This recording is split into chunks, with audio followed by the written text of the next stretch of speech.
eu vou contar um segredinho para vocês. Eu tenho um vício e acho que eu vou ter que procurar um tratamento no Viciados em Séries Anônimos. Eu andei muito viciada na série The Walking Dead e mais recentemente fiquei viciadinha em Game of Thrones. Com atraso, eu confesso, eu resisti, mas acabei vendo a série inteira e amei loucamente. Mas convenhamos, isso é bem melhor que bebida ou cigarro. Você concorda comigo?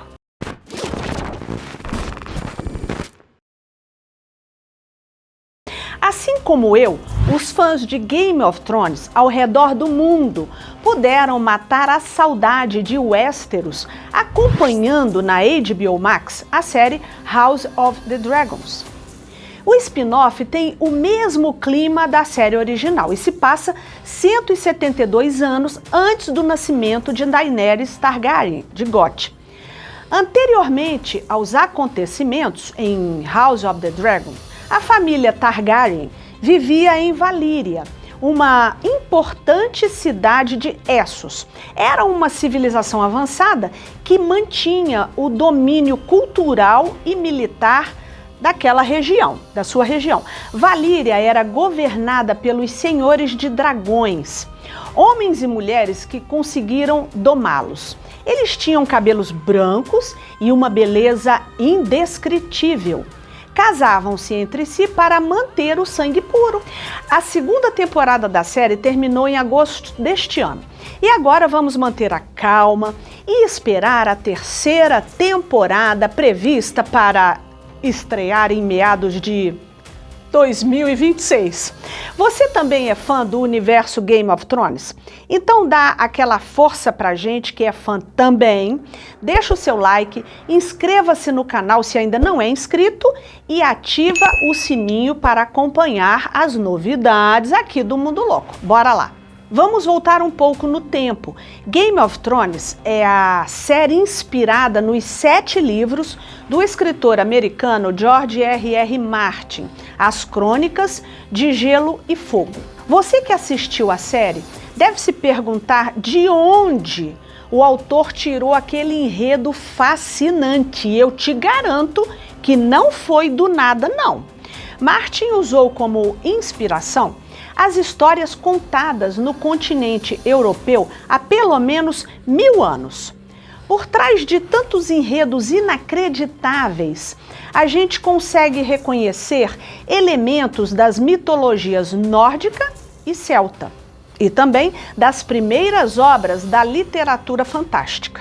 Afinal, Game of Thrones tem dragões, cavaleiros, troca-peles, os outros e por aí vai. Na trama, os Stark, senhores do norte de Westeros, alertam para a chegada do inverno com consequências severas. A mitologia nórdica conta uma história bem parecida.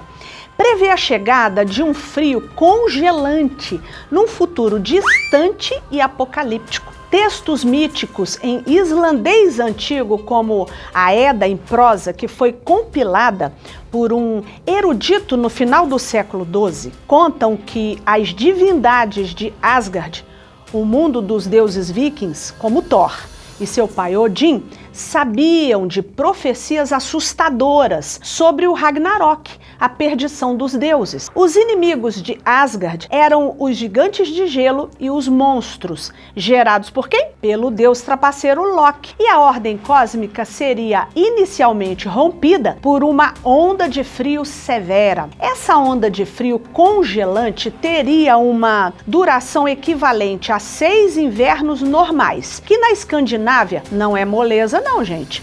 O autor de GOT, para dar dramaticidade à sua história, alterou alguns elementos do mito, mas em Westeros a população também vive sob a ameaça permanente de longos verões e longos invernos.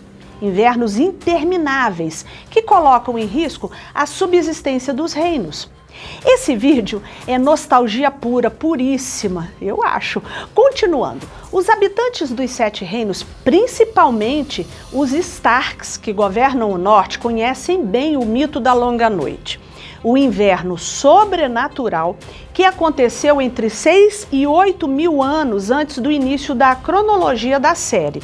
Os temidos seres, conhecidos como outros, atacaram no passado os domínios dos seres humanos e foram derrotados graças a uma aliança entre os primeiros homens. Sim, os primeiros homens é a mais antiga raça que habitou o continente de Westeros.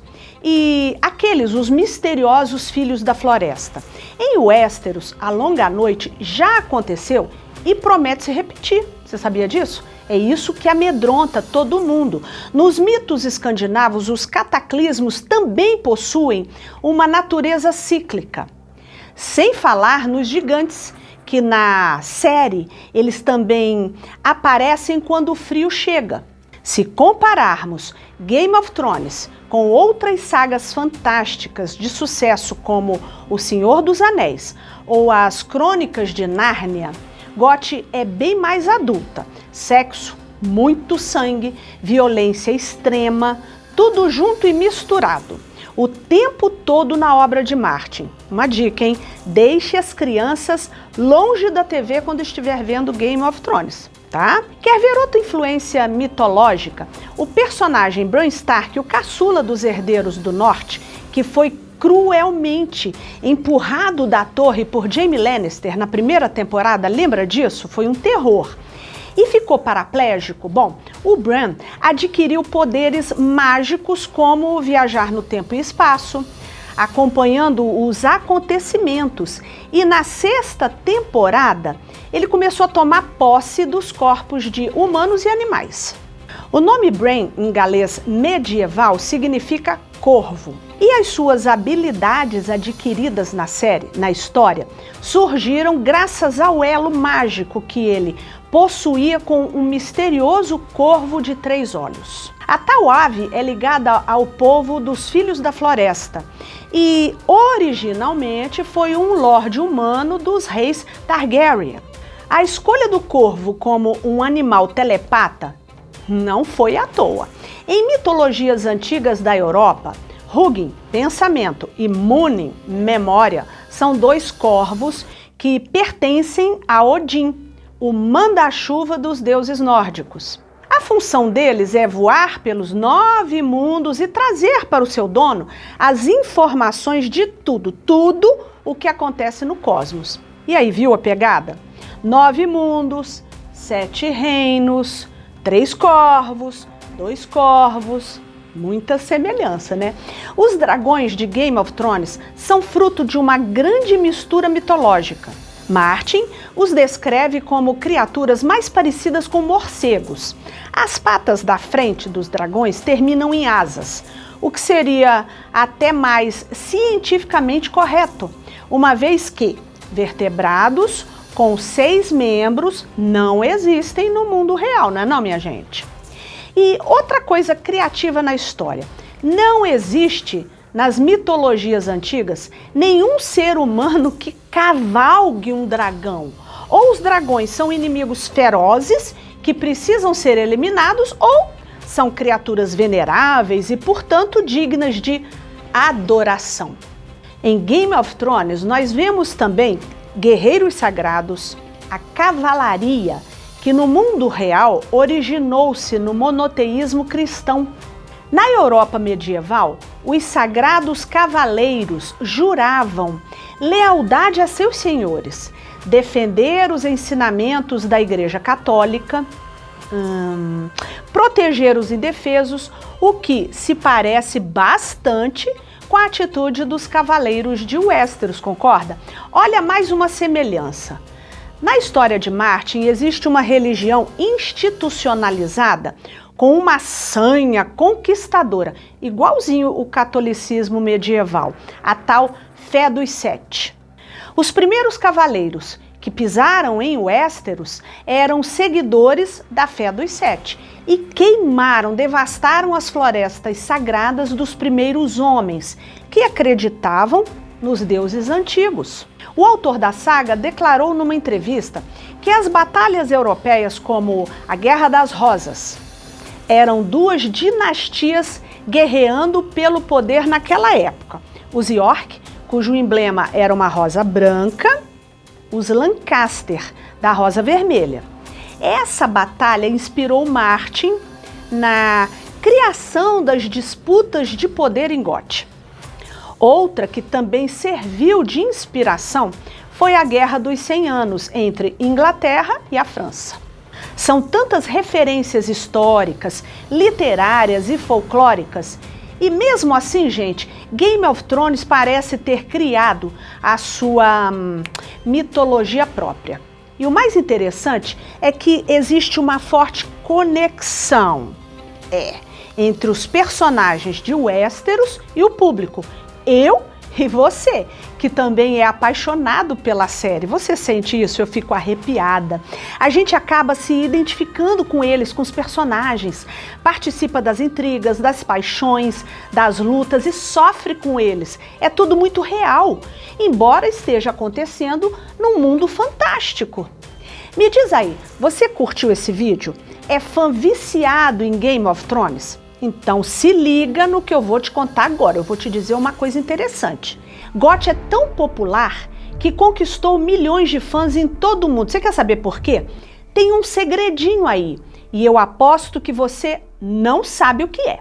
A obra As Crônicas de Gelo e Fogo, escrita pelo americano George R.R. Martin, em 5 volumes.